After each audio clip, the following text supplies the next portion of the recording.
J'en ai pris bonne note et comme je l'ai dit, il est du rôle des maires d'accompagner finalement ce qui est à l'œuvre en ce moment. On ne peut pas être d'un côté finalement ému, choqué par ce qui pourra se passer demain en Afghanistan et notamment par les talibans, et d'un autre côté ici de faire la fine bouche lorsqu'il s'agit d'accueillir des réfugiés qui ont besoin d'être tout simplement soutenus et accueillis. Donc je l'ai fait de façon républicaine, assumée, militante, en disant oui, c'est du rôle aujourd'hui des communes qui ont été choisies par l'État, et il est de mon rôle d'accompagner l'État dans cette période-là.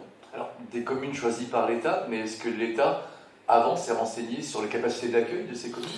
L'État a fait, bien sûr, j'imagine que l'État, la préfecture a regardé où pouvaient être tout simplement des bonnes conditions d'accueil.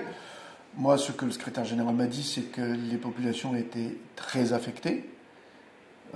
Donc il faut pour cela des conditions qui soient dignes d'accueil et qui puissent avoir sans doute un isolement nécessaire pour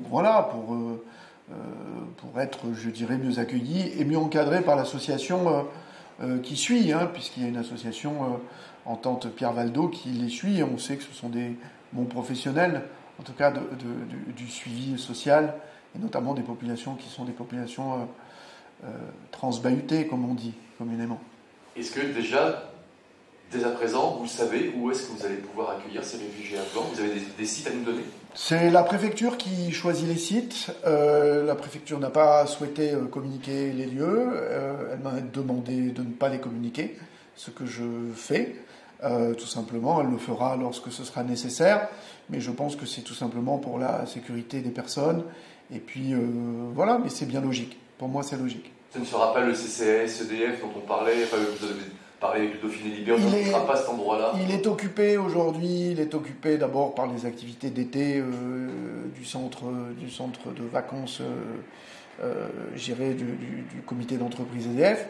Et puis, il y a, je sais, des réparations qui sont en cours, des travaux, pour qu'ils puissent ensuite être accueil hivernal pour les populations sans domicile fixe et les populations qui dorment dehors l'hiver, puisque Pont-de-Claix accueille aussi, a une longue tradition d'accueil, et accueille depuis de très nombreuses années des populations qui sont justement en difficulté l'hiver, et nous l'assumons, et cela fait partie de notre histoire. Je rappelle aussi que nous avons été une des rares communes à ouvrir un centre d'accueil de demandeurs d'asile sur notre commune. C'était le premier mandat de 2008 à 2014. Voilà, ça fait partie de la tradition républicaine et nous le faisons. Et après, moi j'ai été très ému personnellement d'imaginer que de nouveau les talibans puissent contrôler ce pays. Vous savez, les talibans, c'est pas des enfants de cœur, Donc moi je n'ai évidemment, on sait tous très bien ce qui va se passer dans ce pays quand même.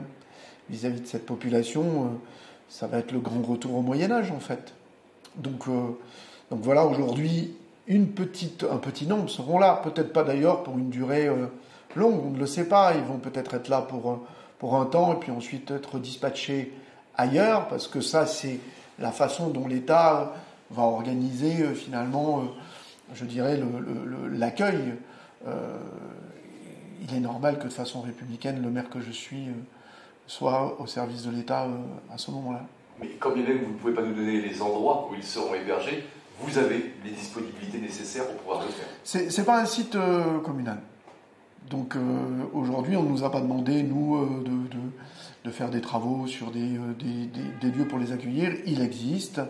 Et l'État a assumé, je dirais, seul, mais c'est logique que, en tout cas, des conditions d'accueil dans ce lieu. Ça aura un coût pour la commune ? Non, je ne crois pas. Peut-être que nous verrons. Aujourd'hui, on ne nous a pas demandé finalement que nos services se mobilisent s'il y a besoin. Je pense peut-être avec notre restauration municipale s'il y a besoin de produire des repas. Nous n'en savons rien pour le moment. On reviendra vers nous a-t-on dit, pour échanger là-dessus. Nous nous tiendrons prêts, nous le faisons lorsque c'est nécessaire. Voilà, mais on ne sait pas encore la durée d'accueil.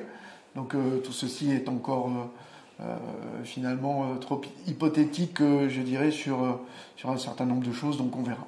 Une dernière question, j'imagine que vous avez aussi beaucoup communiqué auprès de la population du Pont-de-Claix, parce que on voit aussi dans les médias que déjà certains Afghans sont des talibans, enfin voilà, et on sait très bien que ce genre d'information très vite se répand et qu'il peut y avoir un phénomène peut-être d'inquiétude dans la population. Oui, je comprends le phénomène d'inquiétude. Après, comme je le dis, il est de la responsabilité du maire d'accompagner l'État dans tout simplement sa politique d'accueil. Donc là-dessus, moi je fais confiance à l'État, je fais confiance aux services de sécurité intérieure de notre pays pour effectivement bien assurer, surveiller qui peut rentrer, etc., etc. Cela se fait déjà, et moi j'ai confiance dans notre police, dans nos services de sécurité intérieure. Et donc moi je les rassure comme ça, je rassure ma population ainsi. Mais aujourd'hui, quand on voit ces avions qui partent de l'aéroport de Kaboul, qui sont pleins comme des œufs d'hommes et de femmes qui n'ont qu'une envie, c'est de fuir tout simplement, je dirais, des tortionnaires et des barbares, je me dis que nous pouvons accueillir 30 personnes sur une commune de 10 500 habitants à Pont-de-Claix. Donc finalement, c'est même plutôt une fierté pour vous d'avoir été reçu. Vous savez, moi, je suis un fils d'immigré, donc je suis de ce point de vue-là toujours attentif à ce que je suis et ce que j'ai été. Je vous remercie, monsieur.